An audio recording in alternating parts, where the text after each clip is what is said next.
आसमान में सूरज ढल रहा था और नारंगी रोशनी अब धीरे धीरे मटमैले अंधेरे में बदल रही थी। एक पुरानी जीप हिचकोले खाते हुए आगे बढ़ रही थी। राघव ड्राइविंग सीट पर था, एक हाथ स्टीयरिंग पर और दूसरा अपने कीमती कैनन कैमरे पर, जो बगल वाली सीट पर रखा था। उसके चेहरे पर एक अजीब सी चमक थी, एक शिकारी की चमक।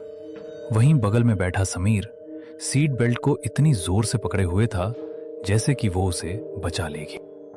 समीर, यार ये चेहरा सीधा कर। तू ऐसे बैठा है जैसे हम फांसी के फंदे की तरफ जा रहे हैं, जबकि हम सिर्फ एक मास्टरपीस शूट करने जा रहे हैं। मास्टरपीस? भाई, इसे लोग मौत का कुआं कहते हैं। तूने सुना नहीं गांव वालों ने क्या कहा? सूर्यास्त के बाद उस हवेली की ईंटें भी सांस लेने लगती हैं। ईंटें सांस लेती हैं? वाह, यही तो मुझे कैप्चर करना है। सोच, अगर मैंने उस हलचल की एक भी फोटो खींच ली तो इंटरनेशनल फोटोग्राफी अवार्ड मेरी जेब में होगा। और तू बस डरता रहे। डर की बात नहीं है राघव, ये समझदारी है। हम बचपन से दोस्त हैं और तेरी इसी निडरता ने मुझे न जाने कितनी बार मुसीबत में डाला है। याद है वो स्कूल का पुराना स्टोर रूम? 3 दिन तक सस्पेंड हुए थे हम। और ये भी याद कर कि उस स्टोर रूम में हमें वो पुरानी फुटबॉल मिली थी जिससे हमने पूरा साल खेला। देख समीर, तू हमेशा से फट्टू रहा है, पर तू मेरा लकी चार्म भी है। तेरे बिना मेरी एडवेंचर ट्रिप अधूरी रहती है। दोनों की दोस्ती स्कूल के दिनों से थी।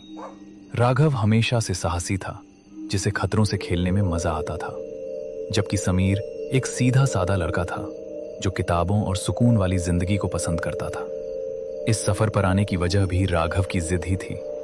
राघव को एक नामी मैगजीन के लिए भारत की सबसे डरावनी जगह विषय पर फोटो सीरीज तैयार करनी थी। उसने समीर को यह कहकर मनाया था कि शहर की भीड़भाड़ से दूर एक छोटा सा रोड ट्रिप हो जाएगा, लेकिन समीर को क्या पता था कि राघव उसे शहर की सबसे बदनाम और शापित हवेली के गेट पर ले आएगा। गाड़ी के टायर सूखी पत्तियों और टहनियों को कुचलते हुए आगे बढ़ रहे थे। बाहर का अंधेरा इतना गाढ़ा था कि हेडलाइट की रोशनी भी जैसे उस काली दीवार से टकराकर वापस आ रही थी। गाड़ी के अंदर एक अजीब सी सड़ांध भरने लगी थी, जैसे पुरानी गीली लकड़ी और गंधक सल्फर का मिश्रण। राघव स्टीयरिंग थामे हुए था, लेकिन उसके माथे पर पसीने की बूंदें चमक रही थीं। गाड़ी का बोनट खुला हुआ था और उससे निकलता सफेद धुआं हवा में भूतिया आकृतियां बना रहा था। राघव बाहर खड़ा था, लेकिन उसे ऐसा महसूस हो रहा था जैसे हवा का तापमान अचानक कई डिग्री गिर गया हो। जंगल की गंध बदल चुकी थी।